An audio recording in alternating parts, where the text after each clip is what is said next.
All right, so you're still watching Ways, National World Water Day. Yeah, I'm the only one complying today. Held on the 22nd of March every year since 1993, focuses on the importance of fresh water. World Water Day celebrates water and raises awareness of the 2.2 billion people living without access to safe water. That's a really scary number. Now, it is about taking actions tackle the global water crisis. A core focus of World Water Day is to support the achievement of Sustainable Development Goal 6, water and sanitation for all by 2030. Now, this 2022, this year, the focus is groundwater and an invisible resource with an impact visible everywhere. Groundwater is water found on the ground in aquifers, which are geological formations of rock, sands, and gravel that hold substantial quantities of water. Groundwater feeds springs, rivers, lakes, and wetlands and seeps into the ocean. Groundwater is recharged mainly from rain and snowfall, infiltrating the ground. Now, groundwater can be extracted to the surface by pumps and wells. Life would not be possible without groundwater. So most arid areas of the world depend entirely on groundwater. Groundwater supplies a large proportion of the water we use for drinking, sanitation, food production, and industrial purposes. It's also critically important to the healthy functioning of ecosystems such as wetlands and rivers. We must protect them from overexploitation, abstracting more water than is recharged by rain and snow, and the pollution that currently haunts them, since it can lead to the depletion of this resource, extra cost of processing it, and sometimes even preventing its use. So please, by all means, find a way to protect the groundwater around you. So happy World Water Day. I go drink water and I like this. I think there's a conspiracy today. Our glasses are empty. That's your empty. Cup of water. That's the cup of empty. All right, so who are we starting with? Let me start with you, Norma. Quickly, your story. Then I don't know if we have. Goodness, are you there now? I said my village people cannot make me not join this session. Not possible. We've been fasting and praying. That's fantastic. Yeah. Thank you. So we're going to come back to you in a minute. But let me just take what Norma found in the news, then Alera as well. All right, so my situation is like ironical because I found these two stories really interesting. Now, Ukrainian girl who sang "Let It Go" in a bomb shelter performed her country's national anthem yesterday. So 2 weeks ago, this young girl, Amelia Anisovic, performed the popular Disney song "Let It Go." In a hidden bunker where they were sheltered amidst all of what was going on, the war, Ukrainian war, and all of that. And yesterday, she had the opportunity to sing the national anthem. I mean, if you listen to her, it was just it was heartbreaking because in the midst of all of this crisis, you see the unique and genuineness in a child. Now, contrast this situation of heroism and courage in a young child to the Ukrainian politician's wife who was caught at the border trying to sneak $28 million, that's about 1.3 million euros, cash to Poland, to Hungary, and she was caught at the border. So, it was really interesting. Here's a young girl trying to give hope to her people, and then somebody else is sneaking away with cash, and these are women at different levels, and it just tells me how adulthood can sometimes rob you of the sincerity of childhood and all of that. And wow, it was just ironical for me. Well, when I saw this $28 million, I said, in the heat of, I hope Nigerians are understanding that it's it not is not only Nigeria. It's not Nigeria alone. No, it's not. I didn't want to go play in the it's not Nigeria, and feel comfortable that because other people are doing it. Norma, calm down, because guess what? We are always quick to say Nigeria is corrupt.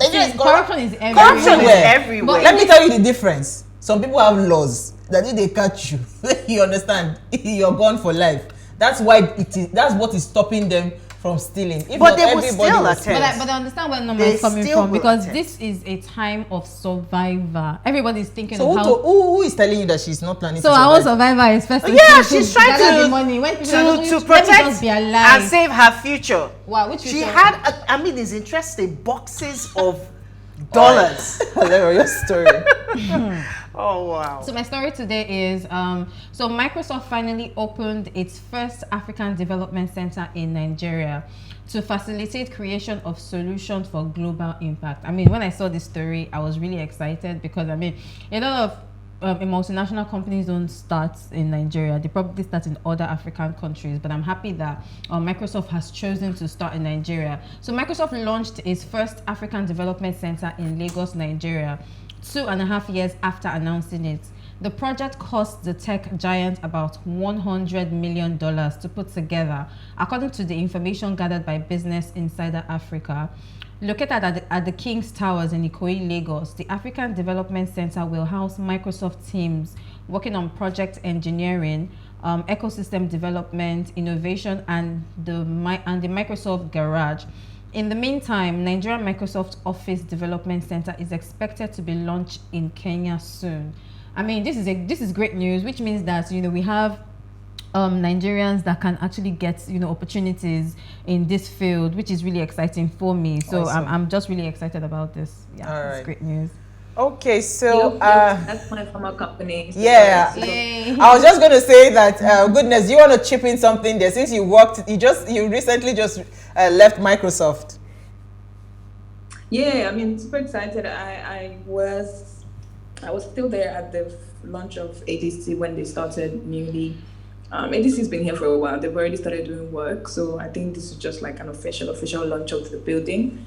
I'm so super proud of them. The country manager, Ola Williams, is a mentor of mine, so super proud of what they're doing. And yes, like you said, it's a good opportunity for younger people to get opportunities into these kinds of companies locally. I mean, in a time where a lot of companies are moving their headquarters to Kenya and Ghana, it's some good news. It's refreshing, So, yes. really. Absolutely. Yeah. So, Ola, goodness, sorry. I said Ola. What did you find for us in the news today? Goodness. So I think my gist is the hottest gist, right? Yeah. So yeah. So if you've gone through Twitter, in fact, if you slept yesterday, you missed because Twitter was buzzing. So Tech About did publish an article about one of the co-founders of the company called PlusTvAfrica, and the title was very captivating. So it goes, Ebon Okunbanjo, co-founder and CEO of PlusTvAfrica, said breaks are for pussies. Oops, sorry. I hope you can say that on television. No, we can't say that. And whoever takes time out, and whoever takes time out of the office for a whole week is a weak member of the team and not needed in the organization. So this article was basically about horrible bosses, toxic workplaces, and it gathered a lot of conversation yesterday. There was a space with over 16,000 people talking about their experiences with toxic workplaces and toxic managers. There were investors. It was a really interesting read yesterday, and it hurt so much to see the stories of people who have worked in organizations and left broken by bosses and organizations that didn't really value them as employees. Awesome.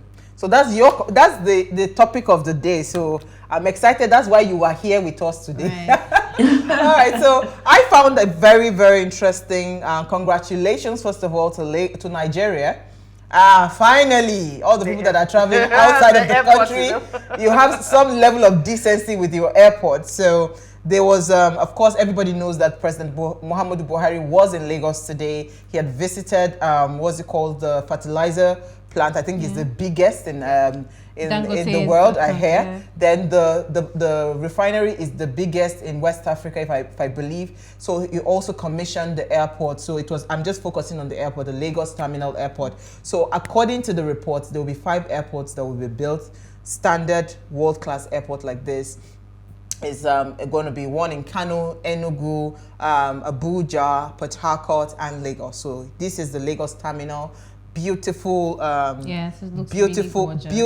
beautiful. So it's in partnership with CCECC, that's the company in partnership that built this airport. So I think there's also something like the federal government will be doing with Lagos State government to allow Lagos State government build a connecting road. I can't remember the route now, but there's a connecting road that will go directly linked to the airport. So this is actually good news, you know, because we might it's a long time coming. We might say a lot of things about this government. One thing for sure, we have suffered. Yeah, we have. Like, we have. This one is not looking like no I don't know who can remember the heat that welcomes you when you land the airport. Who cannot remember it? So this is a long time coming, and we want to see many of this because we are hoping that another airport will be built at the Lekki-Ekpe express route. So we want more of this. This is what we're talking about. You can steal money if you want to embezzle money, right, but let us just see that, you know, work is being done. I'm not for wicked. And yes, you know, like the truth is, if they do. So, for instance, you collect a contract of how much? Just like what happened last week. The what's her name? The politician that bought transformer for the community. Imagine you just went 50 million to paint a 50 million naira to paint how much is a new transformer? Do you understand? I mean, we know that we can't stop you from eating money, but when you want to eat, please work so that we will be happy. All right. So on that note, Lord, may they maintain that airport. Pray. So that's a prayer. But so we are having the conversation tomorrow with an aviation expert, right? Because I really want to focus on that because that's the biggest issue that me I'm seeing. It's not about building; it's about maintenance. But let's take a break now. When we come back from the break, we want to discuss horrible bosses, horrible, and toxic work environment. Stay with us. We'll be right back.